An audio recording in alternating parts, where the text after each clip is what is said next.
This is going to sound like so much hate, and I swear it's not.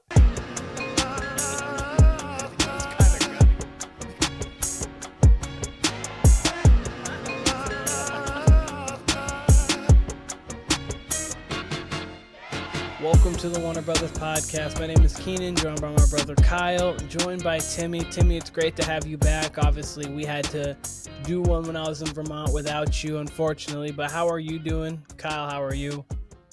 Doing great. Happy to be back.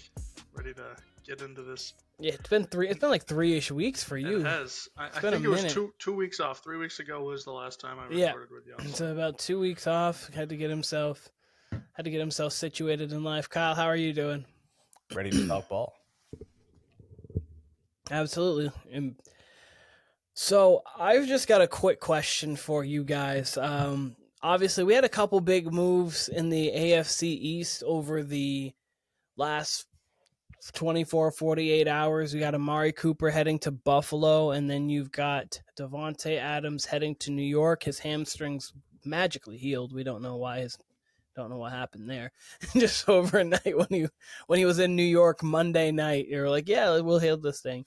But what do you guys actually think is the bigger move? Do you think that Amari to the Bills is the bigger move, or do you guys think that Davante Adams to the Jets is the bigger move? Timmy, I'll start with you. I definitely think Davante to the Jets is the bigger move, but I think Amari will be the more impactful move. Just because I know that Josh Allen can play ball. I know that he can throw 4 touchdowns and 300 yards a game. And they don't have a number one on that team. So if Amari becomes that, it's going to be great. It's going to be fields of daisies for him. But Davante, man, I don't know if Aaron Rodgers is that old Aaron Rodgers. We got to see like one game so far where he's just looked like he used to. But other than that, he's been lackluster. So if he can't support 3 guys now with Allen Lazard, I'm going to be a little bit worried. So I do think the trade for Davante is bigger, but I think Amari will have a better bang. Okay, Kyle, how about you? Completely agree with Tim. Davante's the bigger move, obviously. I mean, that was the bigger reaction, especially, waking up on Tuesday after the Monday night game, right? Like, it's been as much as dramatic as it could be with the Jets, honestly. I mean, there was only 2 ways this season was going to go, and that was either with follow the great expectations that they have with the talent of their team, or completely the opposite, and that's dramatic and firing your coach midseason and making panic trades. This trade might actually help them. It really might. So this was the bigger trade, but I agree with Tim. I think Amari Cooper to the Bills, I think that's a more impactful trade. I thought the Bills were a contender before the trade, and I think they're even more of a problem now after the trade. Now that you got a true number one. All Amari Cooper does is get open. That's exactly what they needed. That's exactly what everyone's worry was from the offseason going into the regular season for the Bills. So I think that's the better move, but exactly like Tim said, the bigger move is Davante. The splash move is Davante. We're all in agreement here. If I think you can even argue almost that the Bills move is the bigger move because of the fact that I think it moves the needle for the Bills more than it does for the Jets. Obviously, as you said, Davante Adams keeps on the same trajectory, Hall of Famer. Maybe even he could creep into first ballot with the statistics that he's been able to put up. Obviously, Aaron Rodgers loves Davante Adams, and likewise, Davante Adams loves playing with Aaron Rodgers. But I don't think that this move fixes all their problems. I think it just helps. I think it helps marginally, but I don't think it's a massive upgrade. Their problems with the Jets, to me, has always been functionality and internally, which is what I was worried about going into the season. Was why I didn't have them in the playoffs was they didn't have much continuity together. The one thing that Rodgers and Davante do have is continuity. Obviously, they haven't had it for years, but it's going to be easier to pick up on that. But obviously the firing of Saleh, then you have now your defensive coordinator as your head coach, and then you have Nathaniel Hackett going back to quarterback coach, and then your quarterback coach going to offensive coordinator, and things just are kind of odd in New York, and they just don't function well. As for the Bills, you get Amari Cooper. Keon Coleman gets to move into a number 2 where he's not getting all the attention. Khalil Shakir can go back to being a number 3. And then Dalton Kincaid obviously can still be Dalton Kincaid. So I think it just lines up what all they do there. And now you got a guy on third down, one of the best route runners in the league. So you got, 3rd and 7, you need to get open. He can get you open. He can get the plays. He can make those plays. So I think for the Bills, it makes them, for me, we'll have to see how it goes, but it can make them on the level of the Ravens and the Texans. I think those two teams right now are a little better than the Bills currently. I think that going forward, obviously, maybe in the playoff series, depending, just because Josh Allen is so great. And then I'd have the Chiefs ahead of all of them right now until proven that they can be beaten. They're just there. But I think that this makes them a better, but I think that makes the Jets a little better. Like, I don't have them in the playoffs still, and this doesn't change my mind. Okay. So I'm glad we're all in agreement there, because interesting enough, yes. And then I do have another question that I was thinking about today. So obviously this is way too early, and this is not like me projecting it right now, but I'm just curious to your guys' thoughts. Do you think Lamar would be able to be, I'm going to use the word eligible, even though clearly like he's eligible, but like, do you think he would be actually able to win a third MVP this season? Like, do you think that possibility, like that's actually a real possibility? Sure, yeah. I mean, I mentioned that in the last show we did together. I think he's on track for that, especially with the way Burrow is playing. I should say the way the Bengals are performing. Burrow's on track for an MVP, but the Bengals just aren't performing well as a team. Yeah.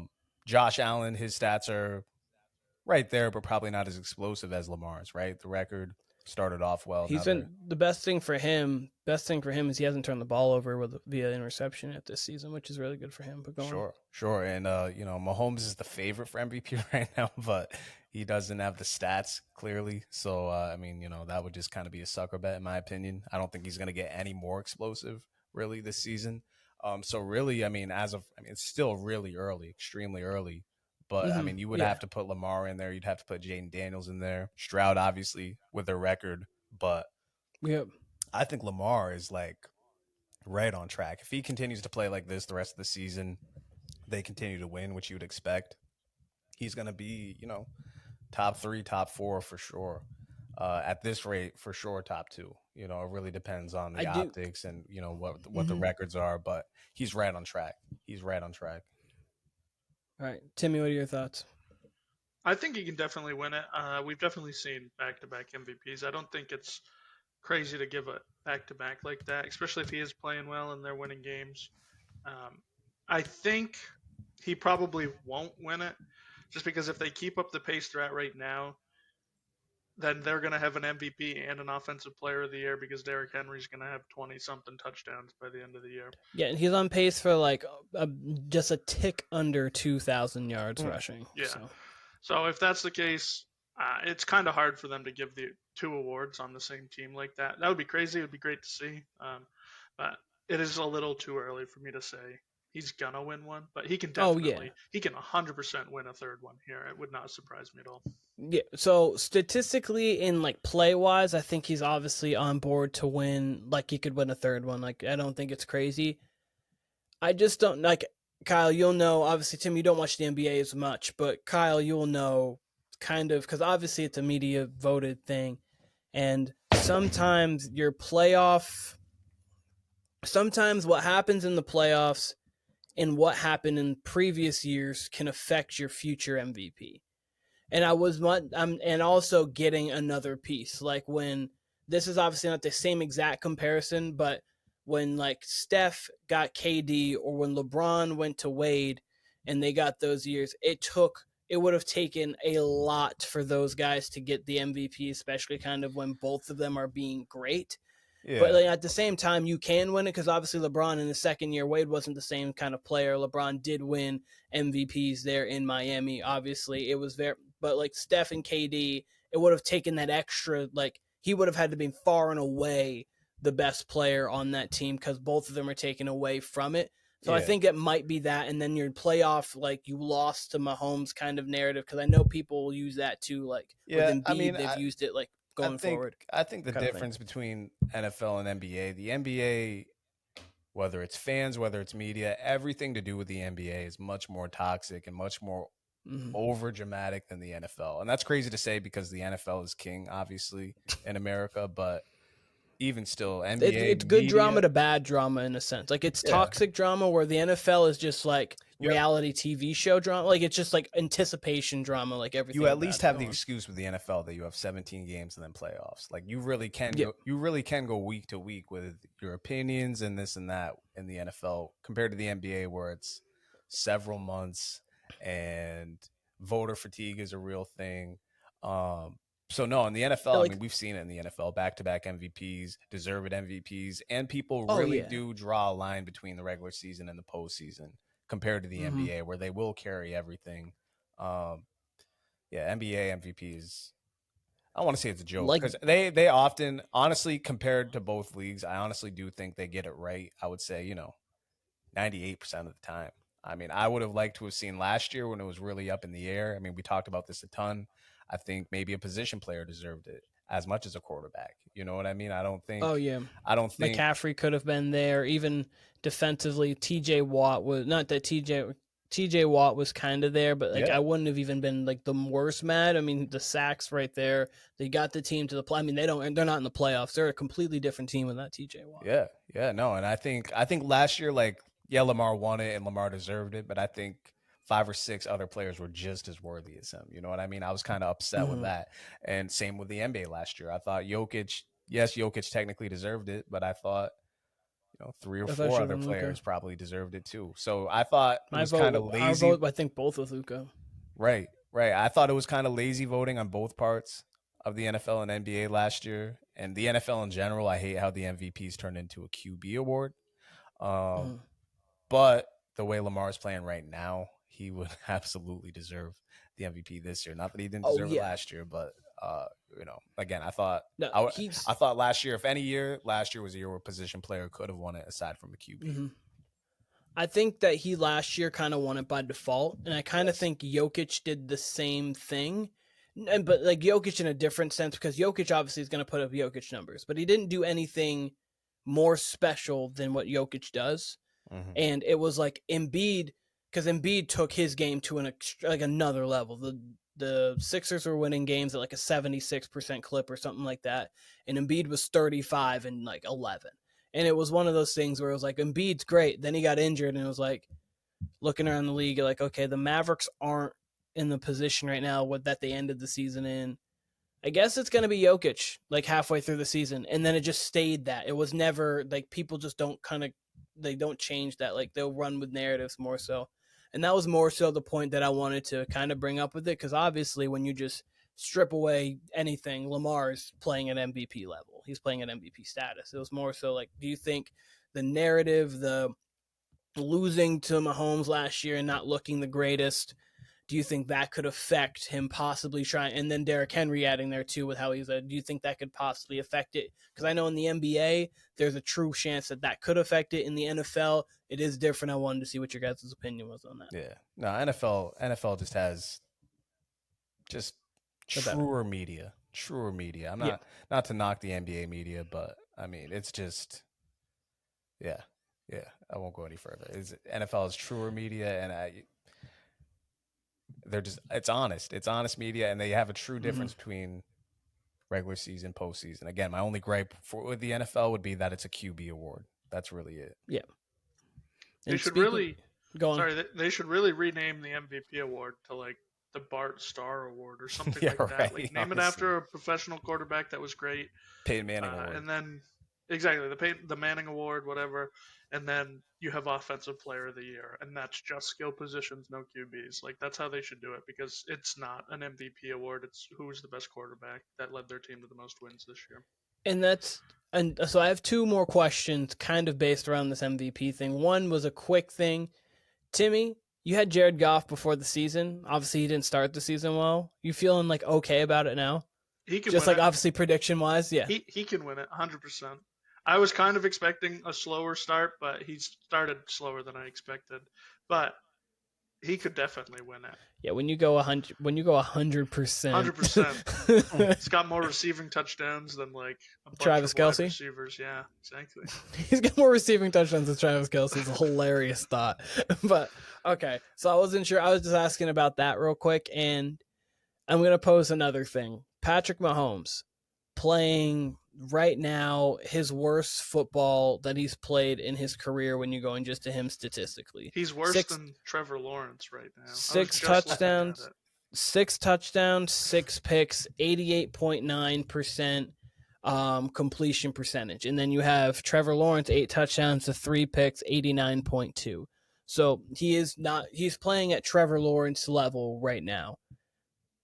If the Chiefs go 16-1, is he the MVP if he plays at this level? Yeah, he's definitely the MVP just because they do you think that and do you think that's to say? So say right now you've got Lamar plays at this level, they go 12-5, and Mahomes is 16-1. I won't say 17-0, but we'll give it one loss, 16-1. Do you think Mahomes deserves it over Lamar?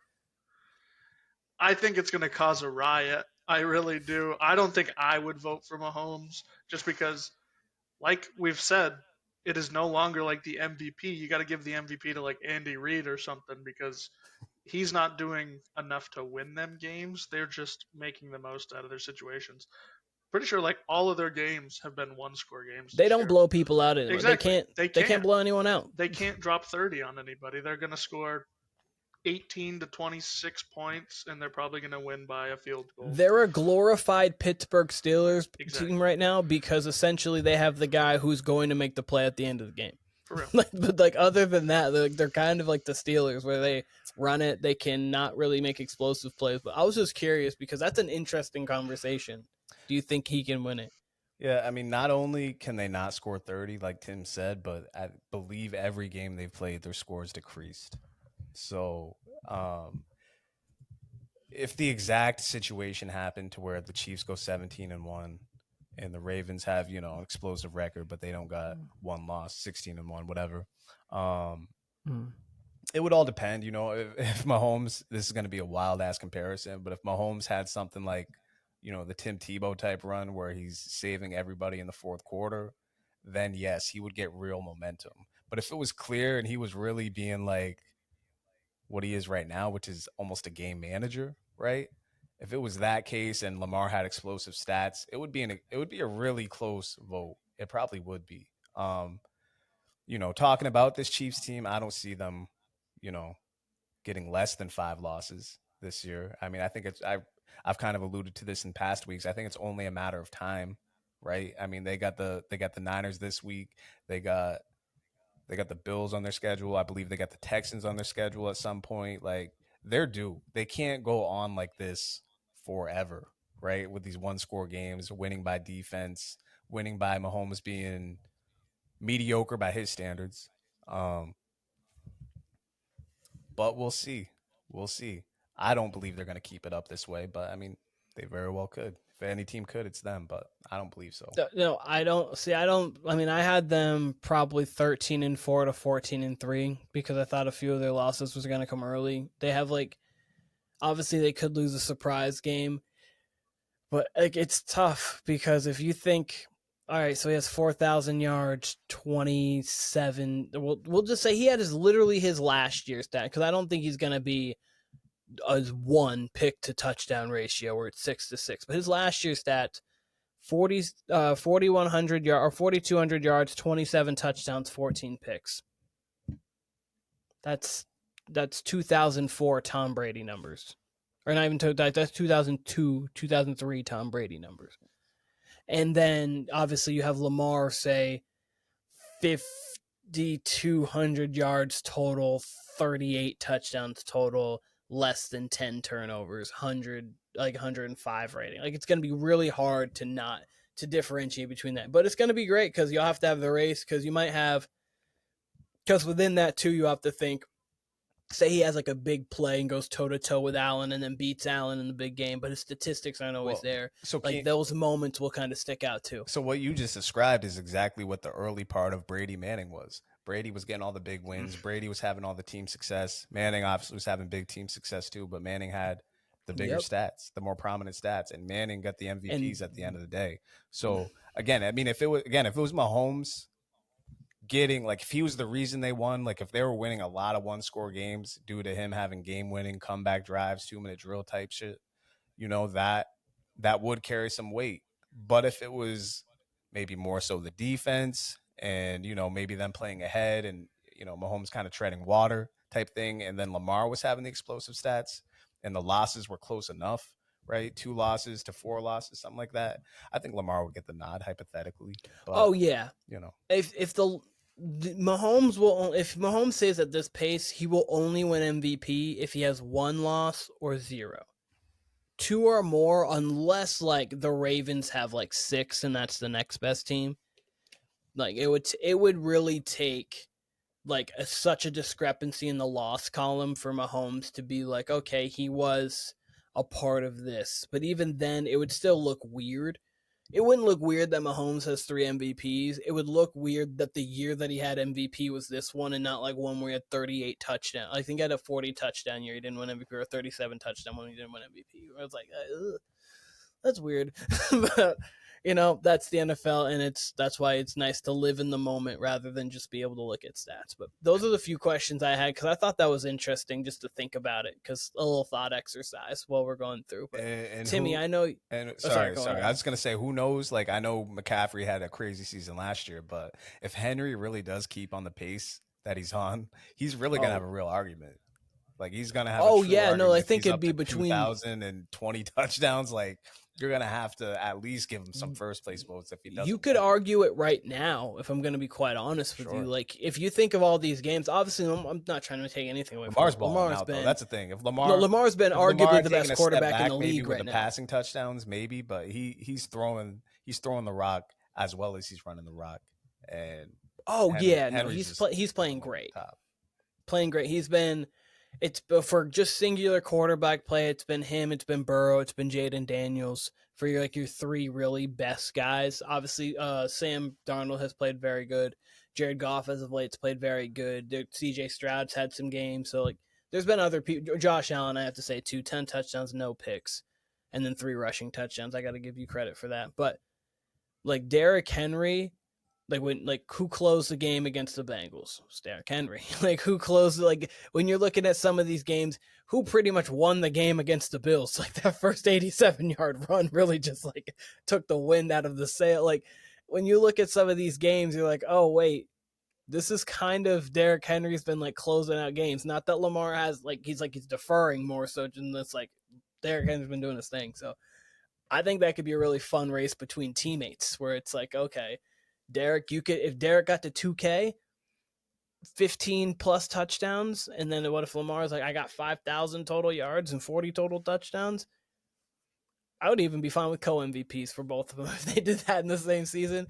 I think that'd be great. But Timmy, I know you had something that you wanted to kind of run by us. So what is that? So with a lot of the podcasts that I listen to, they bring up certain things, and a lot of them were just bringing up the same thing but for different teams. So I put a few together here, right?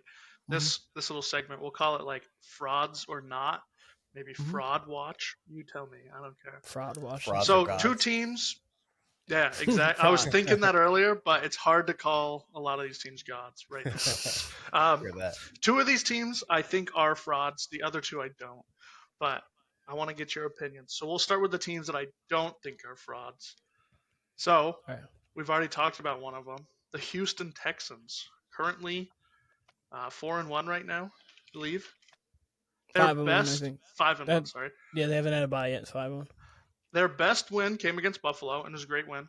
On the pod last week, Kyle talked about how Buffalo lost that game, and it really wasn't much of a CJ Stroud win as more as it was a Josh Allen loss or a Buffalo Bills loss. Of their schedule, they beat the Colts, They beat the Bears. They got stomped by the Vikings 34-7, and then they beat the Jaguars. All of those games were one score games that they've won so far, except for the game against the Patriots, and the Patriots are the Patriots, so they should have beat them by 20. It makes sense. Mm-hmm. Do we think the Houston Texans could potentially be a fraud team, a one score, getting a bunch of wins, but then when the big moment comes, they just can't hold up? What do you guys think? Kyle, you go first. I want to hear from you, King, because you're really big on the Texans. I don't think they're a fraud team because they are. I understand that you're in a situation against the Bills where, yeah, you probably should have lost that game, or you definitely had a chance to lose that game, but you didn't.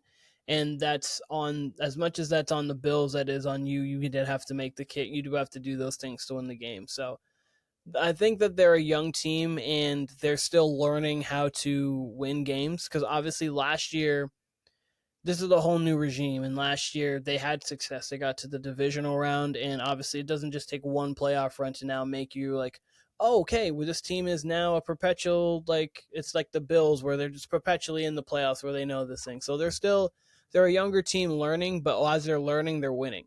So I don't think that they're going to be a fraudulent team. And I think as CJ Stroud, and the reason why also too is CJ Stroud is, as he's not having the statistical season that some thought about being on the MVP level, I think that he's making MVP plays throughout these games. So I don't think that'd be in the fraudulent. I'd have them as no frauds. I'd have them as gods. Gods in the sermon of this, in the terms of this segment. I think in essence, I agree with Keenan. I don't believe they're frauds, but I don't necessarily have them in the class of, let's say, the Ravens and the Bills when it comes to teams like around, like trying to get to where the Chiefs are. I don't like how their offense looked here early on in the season, especially month one. They seem very much not dependent. I don't want to say dependent, but I think they're a different team when they have a healthy Joe Mixon.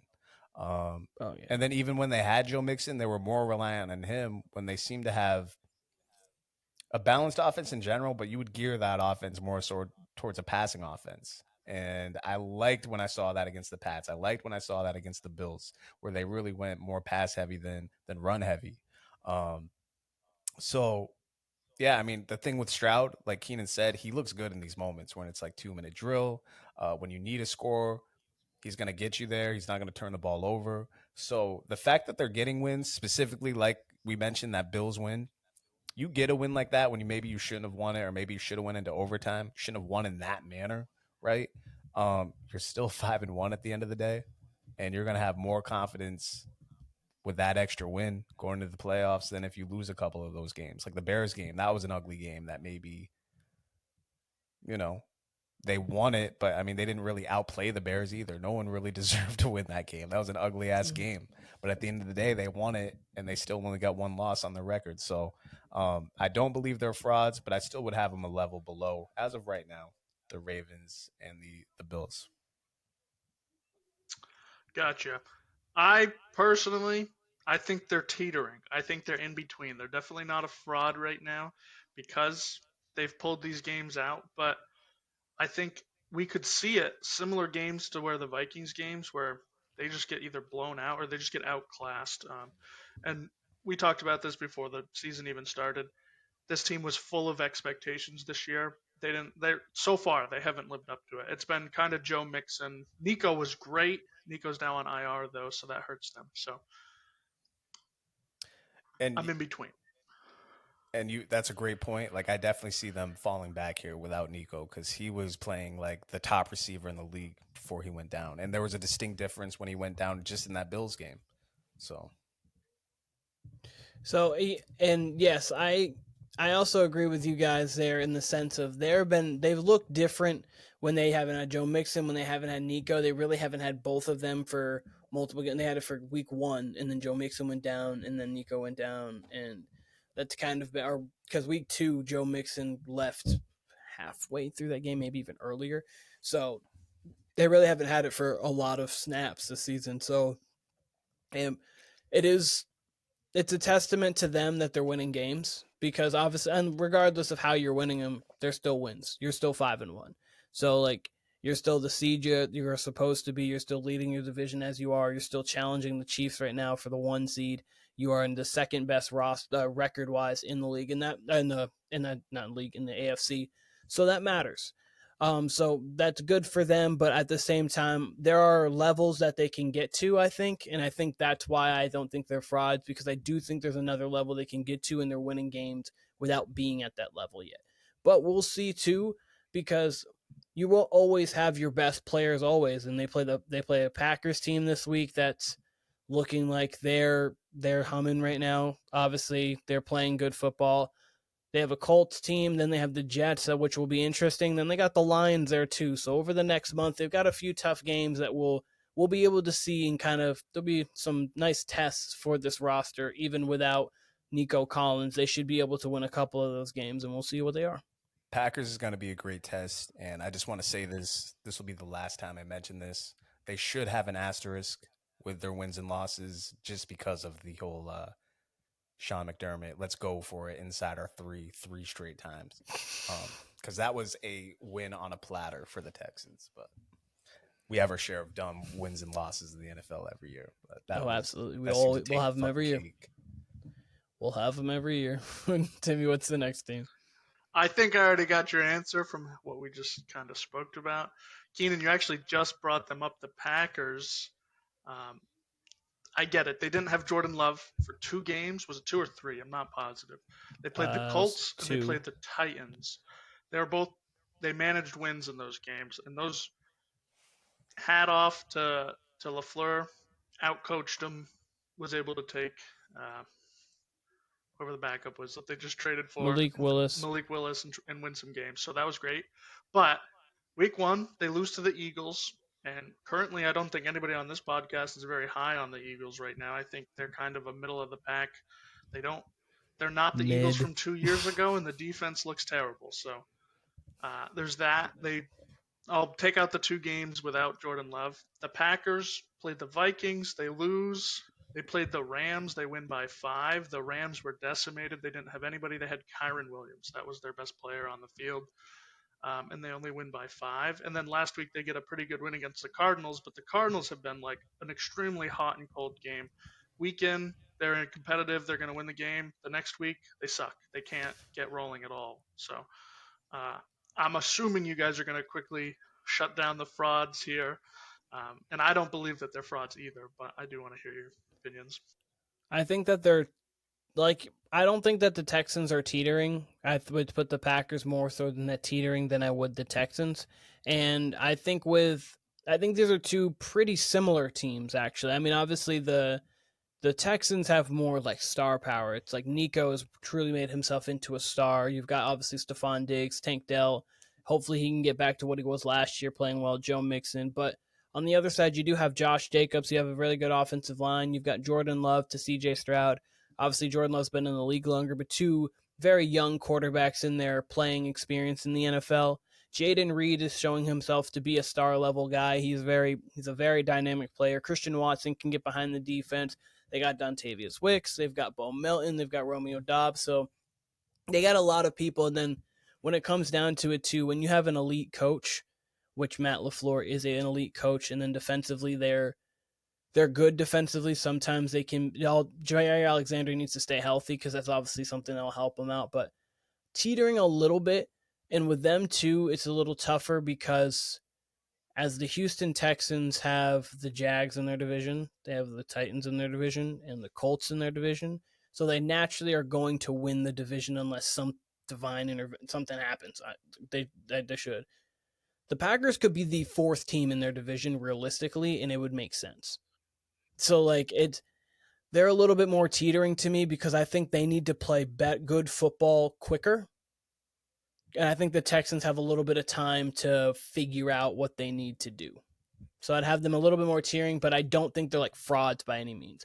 I just think that they could be in a position to where they could miss the playoffs and be a 10-win team. I think their division's that good to where maybe tiebreakers or whatnot, but I think they could be a 10-win team and miss the playoffs because of the fact that the Bears are starting to come around. Obviously, the Vikings are undefeated, and then the Lions are the Lions.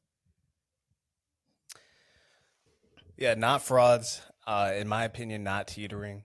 I believe I said it on our preseason predictions podcast. A week before I decided on the Ravens to win the Super Bowl, I was all in on the Packers, and still very much am all in on the Packers. Um, you mentioned they could come in fourth, Keenan. They could come in fourth in their division and still make the playoffs at this rate, the way the rest of the NFC is looking. So, in any event, like if that was the case where all four make it, I would still have the Packers probably in the top half. I'm very interested to see these NFC North games as we go forward. I mean, They're holding them all back for the second half of the season too, exactly, which is what's great. Exactly, and I'm sure we'll talk about the Bears at some point. I mean, Caleb's looked good these last couple of weeks, but I mean, at the end of the day, that's still a new era there. That's still Matt Eberflus, who I think is kind of underrated. He had some terrible play calling early on in the season. It seems to trend that way with him, where early on in the season he looks fireable, and then the second half he actually looks like a competent coach.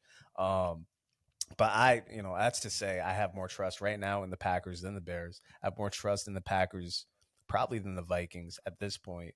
The Vikings are a very well-rounded team, obviously. But man, I mean, we've seen it last year and we've seen it this year early on. First game, Jordan Love came back. They're the cardiac Packers. Like, they love being down 20 points and then trying to put it up on you. Their DC is new. I believe he's from Boston College, right? So, I mean, I don't think we're really going to see this defense hit their full potential till about week 10 and on, when it's really gearing up for the postseason, which is what Matt LaFleur is all about. And that's the whole reason Jordan Love's in this position. And we've seen him look like a upper tier quarterback already early on in his career. So I have no worries about the Packers. I actually have big expectations for the Packers. And excited to see where it goes for them. I have a little bit more worry than you just because of the people around them, but I think that they have high potential. I think that you and I both believe they can get to close to the same thing, like same level. I just think getting there is going to be a little bit more tough.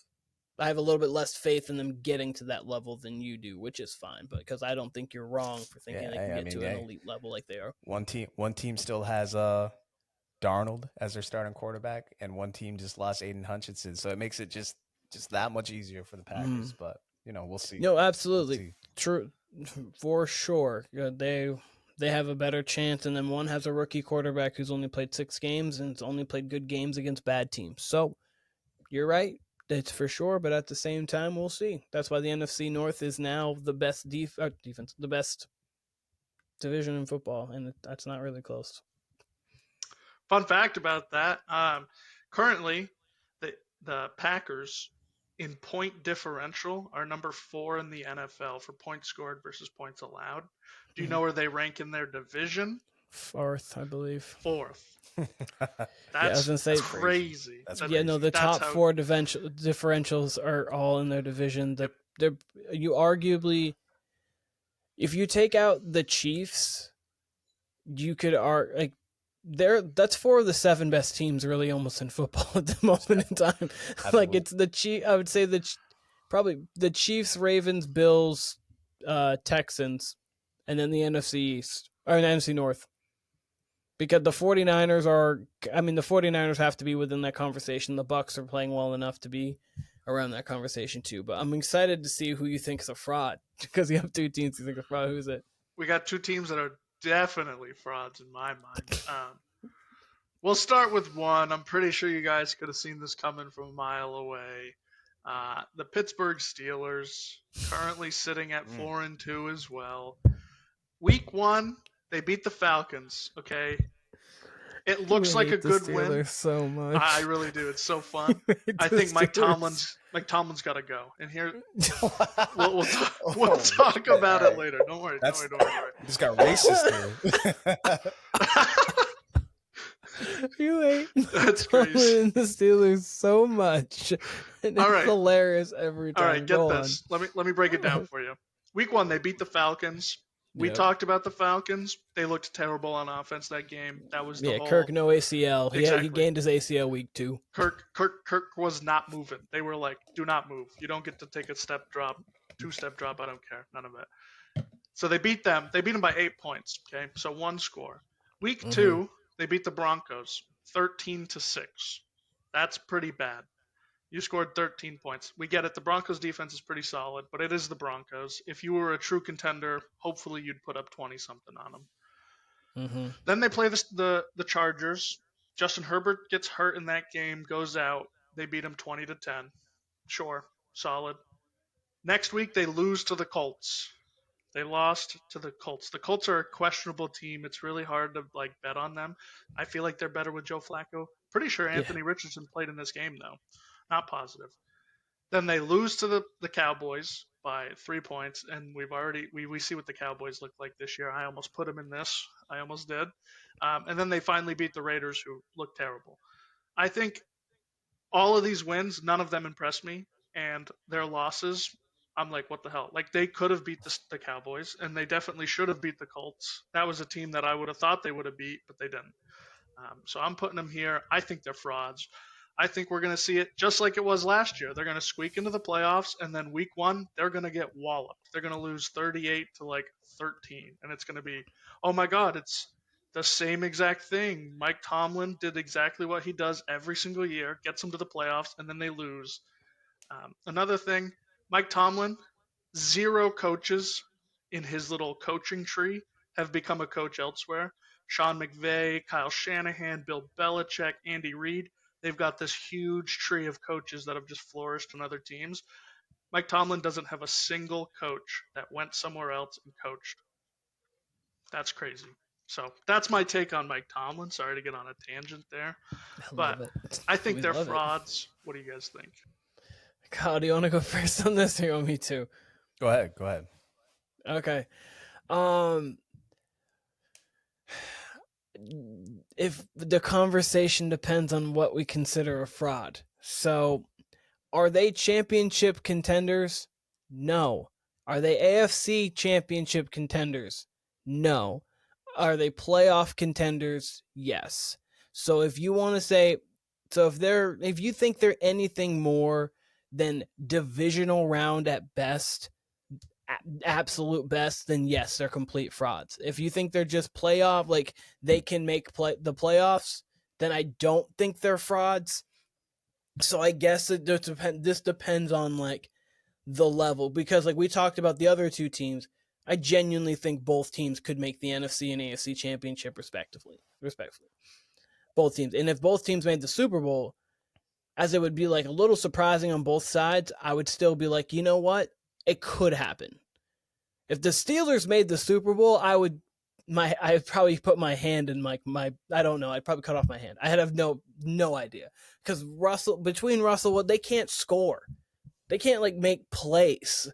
So that's the thing with this team. Every game's gonna have to be 17-13, 20-16, and at some point, someone's gonna put points on them. And I don't think they can win a game if they have to score more than 24.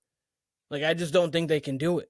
Justin Fields, I don't think he can get into that mode now, and I don't know if even Justin Fields is going to be starting. Russell Wilson might be starting, and I don't know if Russell Wilson can. So I don't know. So I guess I'd have to lean fraud. It just all depends on what your definition of this would be. Playoff contenders, not frauds. Anything else, I would call them a fraud. Guess I'm the Lone Ranger here because I actually have faith in the Steelers. Tim, you mentioned the Cowboys game. You mentioned the Colts game. I could argue back and say, hey, they're a fumbled snap away in the Colts game, and they're whatever the hell happened in the Cowboys game away from being 6-0, right? You have to like what you're getting out of the Steelers more than what you're getting out of the Bengals, right? You have to like what you're getting out of the Steelers more than what you're getting out of the Browns when it comes to the AFC North. You would have to say, I think the Ravens would tell you right now. Steelers put a little bit of the fear of God in them. I think we can say right now. I can say right now. Oh, that's different though. Those aren't even games. If we're calling the Ravens, if we're calling the Ravens a contender, and the Steelers can go toe to toe with them, why can't the Steelers with Justin Fields, Russell Wilson? We don't know what Russ looks like yet. Why couldn't they go into Buffalo, which they did last year, and kind of competed with fucking Mason Rudolph? Why couldn't they with Justin Fields or a competent Russell Wilson? Why couldn't they win in Buffalo? Why couldn't they be, or if that happens to be a home game, why couldn't they win a 17-13 game against one of these teams? I think they get the Chiefs in a couple weeks. Am I right about that? No. In my opinion, Yeah, that's a well, winnable. That's a winnable game for the let me Steelers, in my check. opinion. And if you get That'll, Najee that'll running, be like that'll be a beautiful 22-17 game. Can't it wait. will They be get them on Christmas. Christmas. That's okay. That's right. That's right. I It'll think be that's going to be a beautiful good game. 22-17 game as I'm opening up presents. That's going to be a good game. I personally look. We talked about it preseason. They got an early schedule, or sorry, they got an easy schedule early on, and then they get all of their division games after their bye, which is going to be challenging. But the Bengals don't look as good as we thought.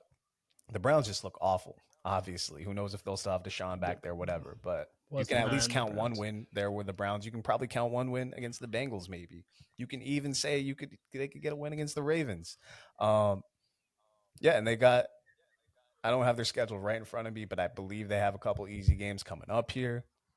Hold on just a half a second. I'll tell you. They have the Jets this Sunday night. They have the Giants on Monday night. Then it looks like they have a bye, and then they play the Commanders, the Ravens, the Browns, and then after that they have a decently tough schedule. But Got you. So listen, we talk all the time about would like to see what this team looks like in a couple weeks. Steelers know their identity from week one, and they've got. I mentioned this preseason, excuse me. No Kenny Pickett, whatever the fuck his name is. He's not there.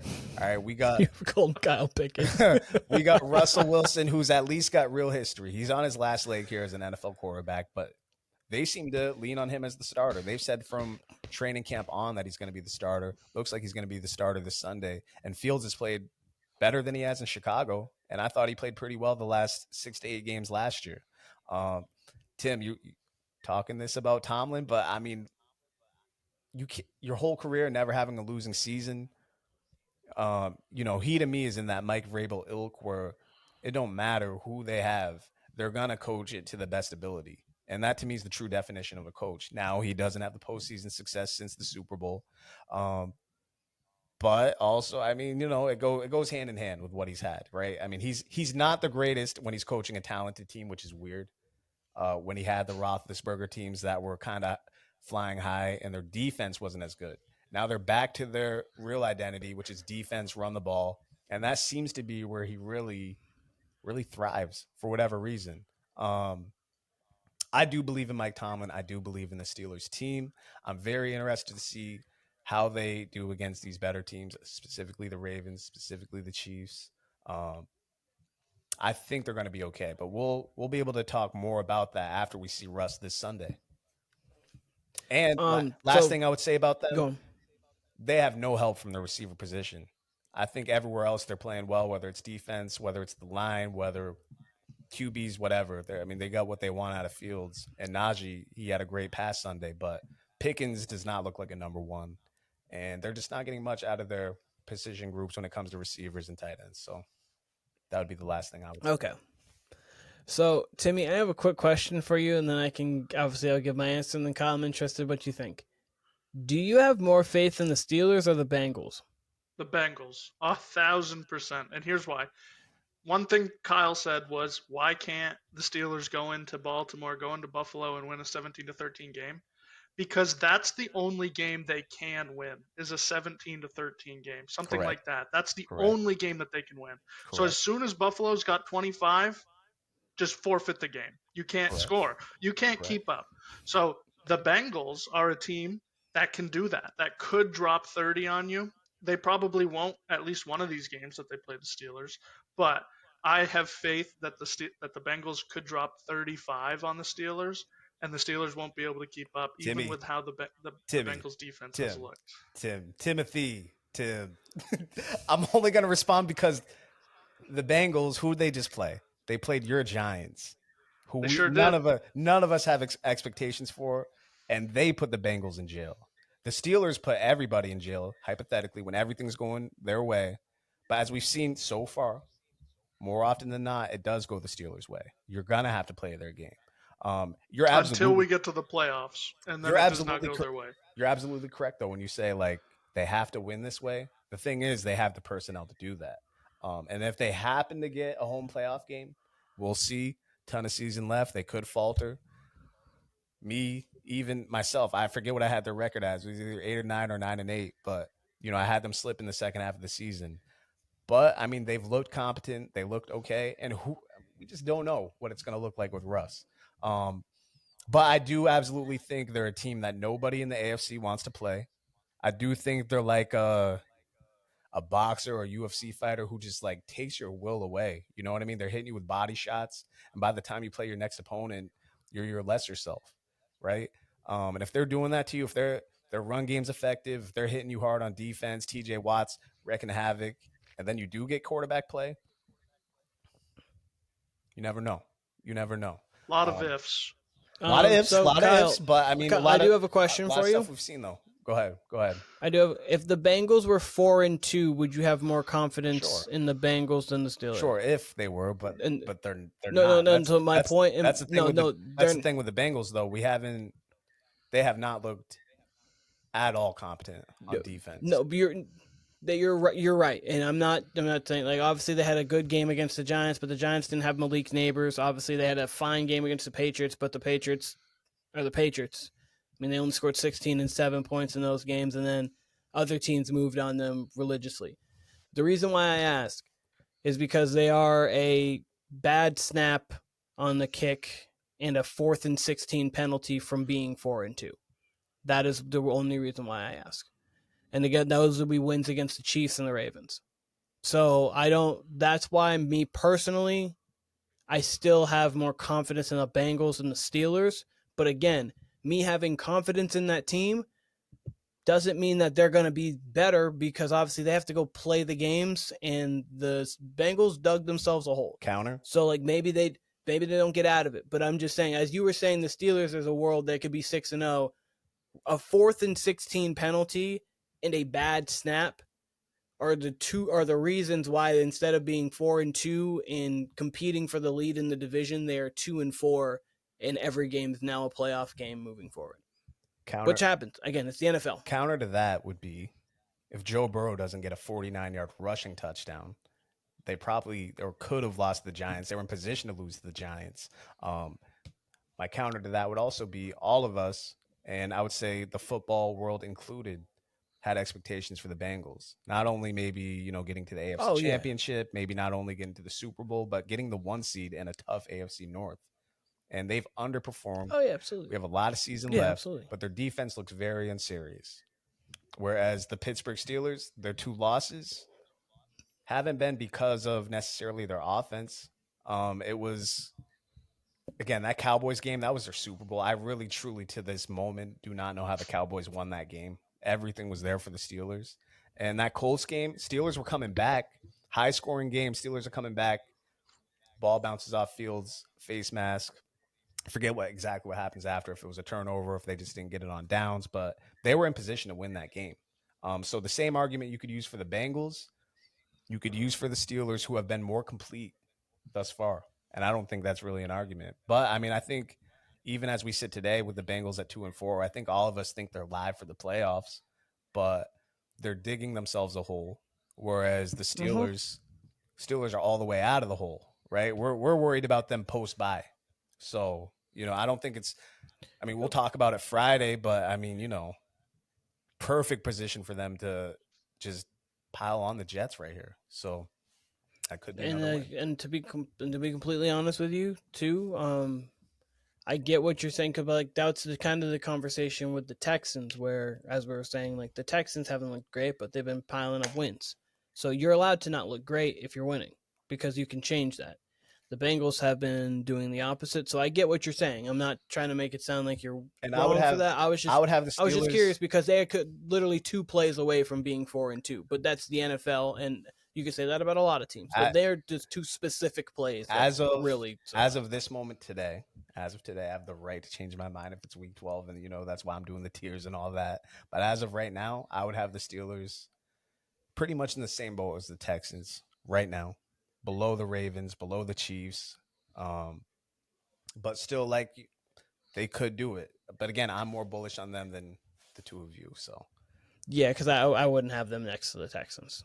I wouldn't have them next to the Texans. We- I'd have them next to the Bengals. We will. Probably. We will find out. That's the greatest thing about That's all what this. I'd We will have. find I'd have out. them next That to is the the Bengals. best thing is that we will find We will out. we will all find out. Timmy, what's your last team?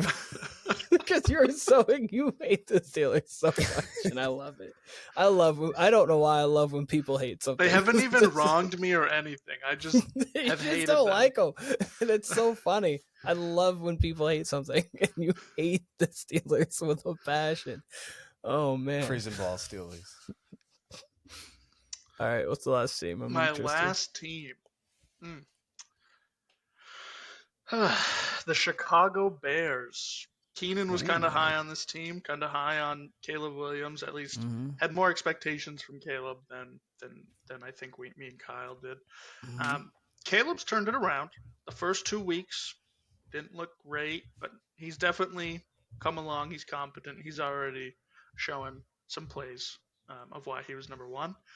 However, their season so far, they beat the Texans, but technically Will Levis lost to them. It wasn't really the Bears winning. It was more Will Levis just being like, here's the football game. Here. Please take it. They lose to the Texans. They lost to the Texans 19-13. That was still a shaky game for Caleb. He still wasn't there. And then they lose to the Colts the next week. I was expecting them to beat the Colts, but they didn't. And then they beat the Rams, again, a team that has only Kyron Williams and Matthew Stafford on offense. They beat the Panthers, but every team's going to beat the Panthers unless you're Las Vegas. And then now they beat the Jaguars, who are one game away from firing Doug Peterson. Still don't know why he's not gone right now. They lose to the Patriots. He's gone the next day. They lose to if they lose to Drake May, he's gone the next day. And it's going to be fun because it'll be in London again, and it'll be like that's like their home crowd, you know. If they lose at home back-to-back games by getting blown out, let Drake May throw for 3 touchdowns again. I think this team, in my opinion, this team has more upside than the Steelers do. I really do think that because they've shown us that they can score 30 points, and they've done it multiple times. And the defense is good. I'm still not a believer in Matt Eberflus.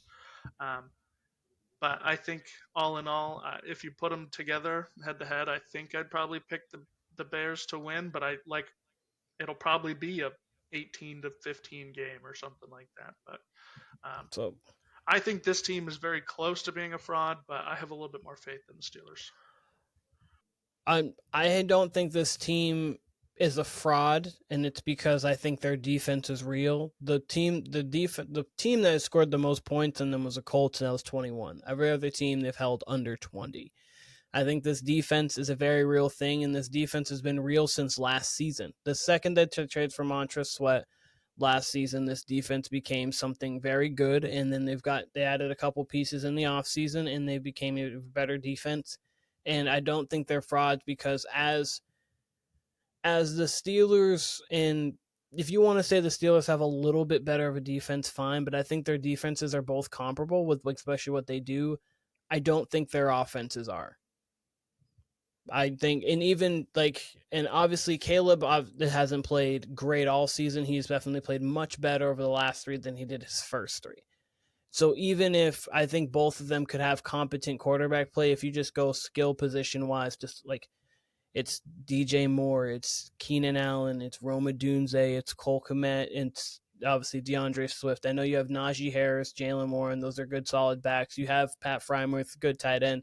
George Pickens, good, just comes and goes. You don't get him involved early. He's like a big man in the NBA who did like back in the 2000s. You don't get him involved early, he's not playing defense. And it seems like if he's not involved early, he's not running routes. He's just I'm just gonna jog him. I'm not gonna block. I'll do my own thing. So with him, you got to get him involved early. You got to throw him like a bubble screen and a slant or whatnot to make sure that he's okay and not a diva. So, but I have more faith in the Bears than I do the Steelers because I do think the Bears could win you a 17-13 game. We'll see, but this is definitely something that we got to see farther. But I would have more faith in them winning a 28-24 style game. I think that they actually put up points. So I don't think they're a fraud, but I have him really in the middle. Like the Packers really teetering a little bit just because of the fact that they're tough. I think that the Packers are definitely better than the Bears. More confidence in the Packers than I do in the Bears. The Bears would be the team I have the lowest confidence in the NFC North. Then it would go probably the Vikings, then the Packers and the Lions. In that order. The Vikings, even though they have the best record and I think they have the whole structure, Sam Darnold, man. I don't know if I can put my full faith in Sam Darnold. But that defense is really real. Their skill position is really real. They're only going to get better when they get TJ Hawkinson. They just got Cam Akers to go along with Ty Chandler and to go along with Aaron Jones in the backfield. So, like, everything about this team is playoff worthy, is honestly NFC championship worthy in the Vikings. It just really comes down to the quarterback. Is can Sam Darnold do what Baker Mayfield's doing? We'll see. But Kyle, go on. So this Bears roster is exactly why, like, the whole Caleb Williams, Justin Fields thing was such a, like, fascinating conundrum, because, you know, they could have traded the number one and got even more pieces on what seems like a loaded roster. Seems like a loaded roster with talent. And Caleb, he's impressed me with how, like, his first couple of weeks were ugly. He wasn't the greatest. He looked like a rookie quarterback. And since then, the plays that he's, like, impressed with, it hasn't been like what we've heard from him in college or what, like, he was billed as, which was kind of like an Aaron Rodgers, Patrick Mahomes, you know, old school Russell Wilson, backyard football type joint. You know what I mean? Like, he's been in the pocket, like, making, like, great reads, like, calm, cool, collected type, mature throws, right? So that's impressed me a lot with Caleb Williams. In the fraud case, I would say a lot of what Keenan said about the Packers is how I feel about the Bears, right? I feel like in these NFC North games, they would be my pick to kind of falter. That being said, Caleb very much impressed me with this London game. Despite the Jags being who the fuck they've been, which is, you know, just a train wreck, I picked them for that game. No rookie quarterback had ever won a London game before Caleb won that game. Led the Bears to And winning then that this Sunday game. it's going to be back to back. We can't wait. Oh man, we will talk about that in detail very soon. But I mean, that being said, you know, I mean, divisional games are mini playoff games. I would expect him to falter, much like Keenan said, like before the Vikings, before the Packers, before the Lions. I would expect the Bears to crack. That being said, they're going to have some cold weather games in the second half. That's going to be an advantage. Caleb could, before we know it, he could just be ready. Who knows? He could be like CJ Stroud last year. I don't necessarily expect that. Next week, you're right. Spectacle. Yeah, next week, spectacle. We got him and Jaden. Jaden. You got Jaden, who's probably going to be 5-2 with a 4-2 Bears team. Can I? Your last team, right, Tim? Yeah, that was last. Can I team. throw? Yep. I mean, we kind of talked about it when I did my tiers, but can we throw the Commanders in here? Fraud. Sure. Fraud or not? Fraud or not? Let me Tell go you peek. go. I Fraud want or to peek not? at their schedule real quick. I want All to right. see. Well, if you're going to do that, I'll tell you. I don't think they're a fraud. I truly think that they are. I think they are a true team that can compete in this division and in this NFC. So they would be a team kind of like, I treat them kind of like the Bengals. And I know that they've obviously had more wins than the Bengals, but what I mean by that is the same way the Steelers kind of have to play one way, the Commanders kind of have to play one way. Their defense isn't good. Their defense obviously played a couple good games so far, like the Browns played good against the Browns, played good against the Cardinals. It's the Browns and the Cardinals, but they have a defensive head coach. So I think that their defense actually can get maybe not to like top 10, but I think it could get to middle of the pack. And if their defense can get to middle of the pack, their offense is already elite. Even if they take a step back, that still makes their offense very good. And the way Jaden's playing, you're seeing now, starting to see even more and more that these quarterbacks are coming in pro-ready. Some of the really good ones are coming in pro-ready, and then some of the other ones have just been like, whatever. But Jaden's shows a very good poise in the pocket. He understands. He uses his legs right, and too, which I like. It's not always like the first sign of everything. He's like, I got to run, I got to go. Because like early Lamar, that was the first thing. It was Go 1, 2, I'm taking off. Jaden is 1, 2, 3, feel pressure, I need to go get yards, let me go get yards. And so I do like the way he's going through his progressions as he's playing. So I think that this team's actually not a fraud. I would put them in the real category, because I think their defense can get better with a defensive-minded head coach, and that offense shouldn't come down really all that far if it does. My take on this is, if we're not saying the Bears are frauds, then there's absolutely no way we're saying the Commanders are frauds. The Bears had a slow start. The Commanders also kind of had a slow start first 2 weeks. They got beat up by the Bucks, but then they beat the Giants in kind of a back and forth, lower scoring game. The Commanders didn't score any touchdowns in that game. It was all field goals. But then they got rolling, and since they've been rolling, they've done exactly what you need to do to be a contender, which is beat up teams that you should beat up. When they played the Browns, they dropped 34 on them. They play the Cardinals, they dropped 42 on them. Like, these teams that they should be beating, they are. They're not one-score games like a lot of these other teams that we just listed on this. And then they play the Ravens, who we have in that Super Bowl tier, and they're a one-score game, a potential. They had a shot to win that game. So I'm going to definitely say not a fraud currently. Sure, yeah. I mean, I kind of view the Commanders much like the Packers, with Dan Quinn being their head coach. Their defense isn't there right now, but I could see them turning it up, improving at least to average level by the time we get to, the Thanksgiving part of the season. And if they can do that, if they can at least get to league average on top of what their offense looks like, yeah, they're going to be a problem for anybody. This very much, again, mirrors that RG3 rookie season, because, I mean, they were going toe-to-toe with Seattle in that game before he gets injured. You know what I mean? And Seattle obviously was a contender of all contenders in that season, the next few seasons. So the energy that's in the DMV right now with that team, it's palpable. And again, not to bring it up, but again, reminds me of very much of that RG3 season. And when you have that for a team that hasn't had much success in the last 25 plus years, and you have something that's, there to root for. And well, the good fan base too. Good fan base, and you're winning early against teams maybe you didn't expect, or like Tim said, that you should beat. Once you get to the week 8, week 9, week 10, and you got a great record, above average record, then yeah, it builds character for later on in the season. And again, you got a veteran head coach there who's been to a Super Bowl, who has been part of Super Bowl teams as a DC. So yeah, they have all the makings. And if it's not this year, they're going to be a incredible problem next year, especially once they add to their defense, whether it's through the draft or free agency. So 10-7 is not only realistic, I think it should happen. And the division. Like their max is 12. So I'm gonna quickly go through their schedule. They have the Panthers this week. I'm booking that as a win for me. That's 5-2. Say they lose to the Bears. They're coming off a bye, even though it's in Washington. That's 5-3. They have the Giants. I think that's 6-3.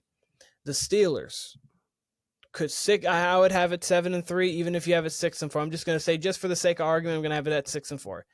6-4. Then they play the Eagles twice. They win one of those games. So 6-4, bring that to 7-5. They play the Cowboys twice. Split those. So that's 7-5. That's 8-6. That's 8-6. And then they have the Titans. That would be 9. And then they have the Saints. I think that would be 10. And then they have the Falcons. And that one's iffy. So giving them the Steelers loss, obviously splitting with the division, other than the Giants, splitting with those other two, that's 10 wins there. They might beat the Steelers. They could, whatever. So I think at 10 wins is not their floor, but I think that's what they should get to. 8 would be their floor for me. And then 12, I think, is their absolute peak. If they got to 12, that is competing for a 1 seed, and that's insane. But I think realistically 10-7 makes a lot of sense for this Washington Commanders team. I like doing these fraud checks, and I like doing these, the tiers obviously I'm going to do after week 8. It's fun to do them along the season because, once we get to week 10, week 12, there will be more concrete. We'll be able to tell who actually is frauds and who isn't. And it's fun to see like what you think of teams as the season goes on. Yeah. Oh, well, yeah, absolutely. It's kind of like it's a kind of keeping a journal of the year. I mean, that's also why I like doing the podcast too, is because I love to give like the opinion and then like seeing what I've really thought. Because like, there's one thing to think it, there's another thing to say exactly what you thought on camera. Literally, everyone can obviously hear it, and then you get to go back. Like Timmy could have thought before the season, yeah, I didn't think the Jags were going to be that great. I think Doug Peterson could go. But now we have visual evidence that Timmy said they're not going to be good. He is going to get fired. This team's going to suck. We also and everything that he's have visual evidence of him saying that I believe this week Amari Cooper would be traded to a contender. He just got the contender wrong. Like he called it almost down to a T with Amari Cooper. He just called it to the Chiefs, I believe, and not the Bills. Yes, he said he was going to be going to the Chiefs. So like, the Chiefs were the last team. The Chiefs and the Bills were the last two teams trying to trade for Cooper. If I'm the Chiefs, I'm giving a second. I'm going all for it. Like we're trying to get this three-peat. We need this talent. This second round pick is not going to be as impactful as another Super Bowl potentially. That's what I would have done in my opinion. But yeah. But so hey, I think it's interesting, and like that's what I love to look back at it, because sometimes you can see the ridiculous things you say, and then sometimes you can see like, man, I was on point from the start.